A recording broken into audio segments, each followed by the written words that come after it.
If you want to understand where Western music gets its drama, its flair, and frankly, its biggest stars, you have to start here. You really do. We are dropping straight into the Baroque period, that golden age of, ornamentation and emotion. And this era is just a seismic shift. Mhm. We're talking about the years roughly between 1600 and 1750. Right. And you need to remember that the music right before this, the Renaissance, it was calm, it was perfectly balanced, super organized, Very predictable in a way. and Baroque composers just threw all of that out the window. They weren't interested in calm, were they? They wanted to move the listener. Exactly. They wanted drama, intensity, and a single clear melody that just grabs you and doesn't let go. And that focus on, I guess, unique shapes and dramatic impact is actually why the era gets its name, right? Yeah, the word Baroque itself, it came from a Portuguese term. It was used to describe an irregular or a misshapen pearl. That's perfect. It is, isn't it? It implies something intricate, maybe a little weird, but also colorful and totally unique.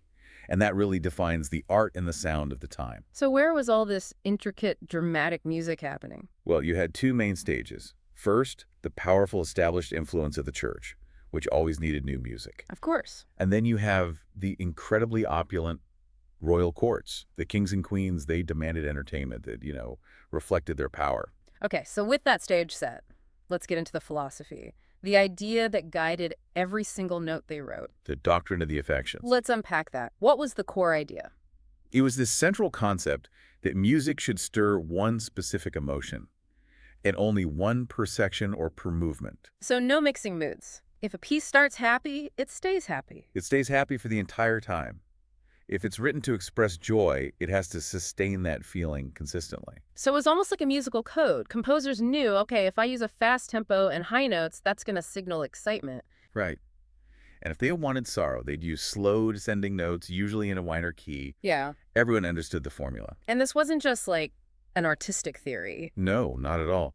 People at the time genuinely believed that hearing these specific controlled emotional patterns could have a direct impact on their physical health. Wow. Yeah, music was seen as almost medical, a spiritual necessity. It made the composer's job incredibly powerful. That is fascinating. Okay, so if the doctrine of the affections was the mood, let's talk about the structure, the literal sonic backbone of almost every single piece. The basso continuo. Basso continuo. You really can't have Baroque music without it. You can think of it as the foundation or like a rhythm section that just never stops. And it's two instruments working together. Right. First, you have a low instrument, usually a cello or a bassoon, playing the actual bass line. Okay. But the second part is where the real skill came in, the keyboard player, typically on a harpsichord or an organ. And that player wasn't just reading a melody? No, they were responsible for providing the harmony on the fly. And they did this using something called figured bass. Right. So instead of writing out every single chord, the composer just wrote a series of little numbers, the figures under the bass notes. Exactly. Okay, wait. So this sounds almost impossible. The keyboardist is looking at one note and then just a number, like a 6 or something, and from that they have to just invent the chords. Basically, yeah. They had to know instantly what harmonies to fill in above that bass line. It was a kind of musical shorthand. That's massive pressure for a live performance. It is. But it allowed for constant, beautiful improvisation. I mean, if you compare it to modern music, the basso continuo is your rock band's bass guitar and drum set. Right. Keeps the rhythm steady and provides that deep harmonic support. Exactly. And that steady presence just defined the entire era. Okay, so with the structural and emotional fundamentals down, composers could start telling much bigger stories. What was the most exciting, brand new development to emerge from this? Oh, without a doubt, it was the invention of opera. It just burst onto the scene in Italy right at the start of the era. And opera was the ultimate multimedia event. It had music, theater, crazy costumes, incredible stage machinery. The whole spectacle. Everything, all to tell a highly dramatic story. And who was watching these, I imagine, very expensive productions at the beginning? Initially, yeah, they were performed privately in the palaces of super wealthy noblemen. And the first operas were often based on ancient Greek myths. Okay. But they ran into a problem. Since the music is continuous, how do you move the plot and the dialogue along without just having song after song after song? And that's where they introduced that singing style called recitative, right? Right. Which isn't really a song. Correct. Recitative sounds much more like elevated speech or spoken word set to a very simple musical background. So it's functional. Purely functional. Lets the characters exchange dialogue, move the action forward quickly, and get to the next big song, the aria. So it's the bridge between the high drama musical moments. And composers like Claudio Monteverdi, they became famous for these early operas. They did. And luckily, opera didn't stay locked away in private palaces. Public opera houses eventually opened, which made this spectacular art form accessible to way more people. Now, opera had a sort of serious cousin that emerged called the oratorio. Yeah. It shares a lot of features, the storytelling, massive choirs, soloists, orchestra. But what's the core difference? The defining difference is the presentation. I mean, how you actually see it. Oratorios were performed in churches or concert halls, and they do not use costumes, scenery, or acting. So they're basically sacred, unstaged operas. That's a great way to put it. And since they were often performed during religious seasons like Lent, their stories were almost always taken right from the Bible. And you can't talk about the oratorio without talking about George Frederick Handel. Absolutely not. He made his fortune and his legacy by mastering this form, especially with his huge work, Messiah. Of course, everyone knows the Hallelujah chorus from Messiah, but what's interesting is how important the choir is in an oratorio. Right. In a typical Italian opera, the solo singers are the stars. But in a Handel oratorio, the choir often takes that starring role, providing this massive, sweeping sound. So this constant demand for new music, for the church, for the opera house, it required a new level of organization. And this is when the modern orchestra really starts to take shape. It is. They built the entire ensemble around the strings. The violins, violas, cellos, double basses, that was the absolute core. Yeah. Then they would add what they called color instruments. So woodwinds, flutes, oboes, recorders were added to give texture. And for the big moments? For the grand, celebratory royal moments, you bring in the brass, the powerful trumpets, and the booming kettle drums. One thing that always fascinates me is the scale. We're used to seeing these huge orchestras today, but Baroque orchestras were pretty small, weren't they? Oh yeah, relatively small, often only 20 to 30 players. And there's no conductor standing up front with a baton. Nope. That job of keeping the tempo fell to one of the performers, usually the harpsichord player or the lead violinist. Speaking of the harpsichord, it is the defining sound of the era, and we've got to understand how it's different from a piano. For sure. It looks similar, but the mechanism is completely different. Right. On a piano, a hammer hits the string. Exactly. On a harpsichord, a small mechanism plucks the string, almost like a guitar pick. And that plucking gives it that bright, kind of metallic sound. It does. But it also creates its biggest limitation. You can't change the volume by hitting the key harder or softer. You have very little control over dynamics. Which is why they needed the other instruments for the louds and softs. Right.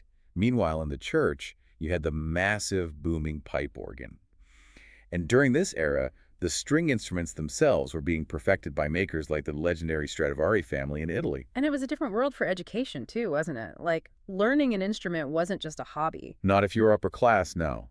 Learning an instrument like the lute or the harpsichord was an absolutely essential part of your social education. And once these performers mastered their instruments, composers started writing music that was, well, it was almost impossibly difficult. Which leads us to the rise of the superstar performer. The virtuoso, a performer with just mind-blowing technical skill. Why did composers start pushing the limits like this? Because the audiences loved it. Yeah. They were captivated by watching someone just fly through these rapid-fire notes, these huge technical runs that seemed physically impossible. So challenging music was good box office. It was a true spectacle.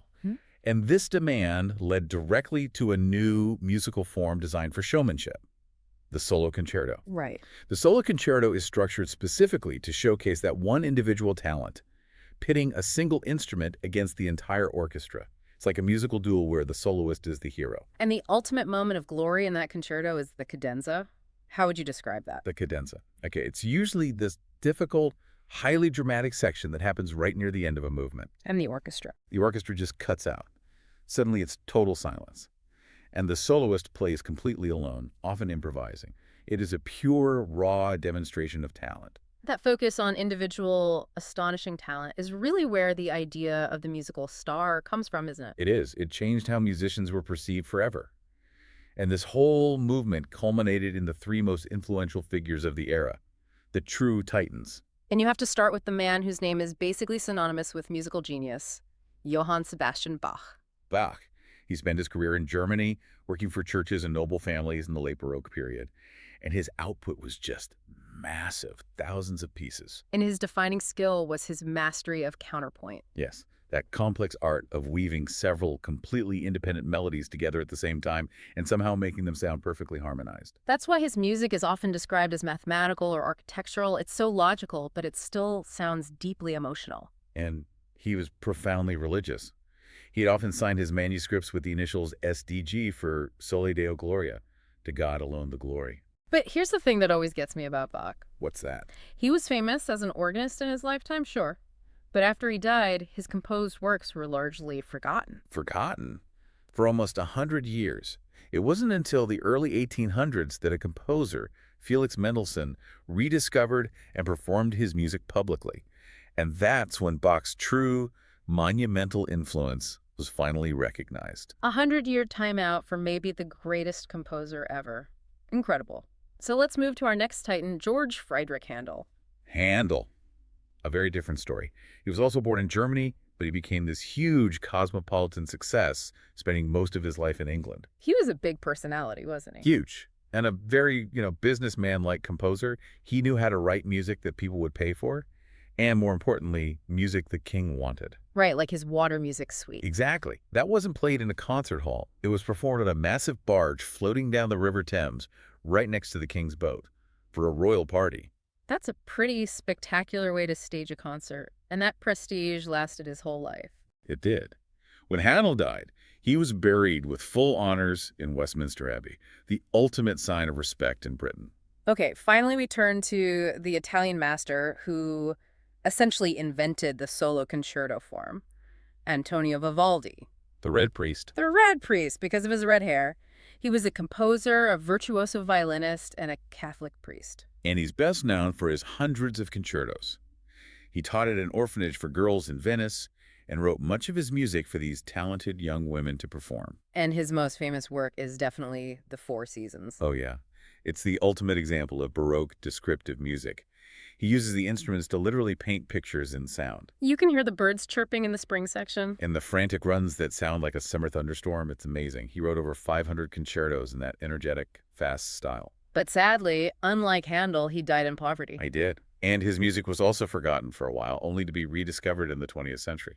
So the Baroque era ends around 1750. Why does any of this matter to you today? Because the innovations they created are the absolute foundation of all Western music that came after. Every pop song, every movie score, it all relies on the system of major and minor keys that Bach, Handel, and Vivaldi perfected. And all the musical instructions you see, allegro for fast, adagio for slow, or even just the idea of a virtuoso performer stealing the show. It all came from this dramatic, pear-shaped era. Ultimately, the Baroque composers cemented the belief that music isn't just background noise.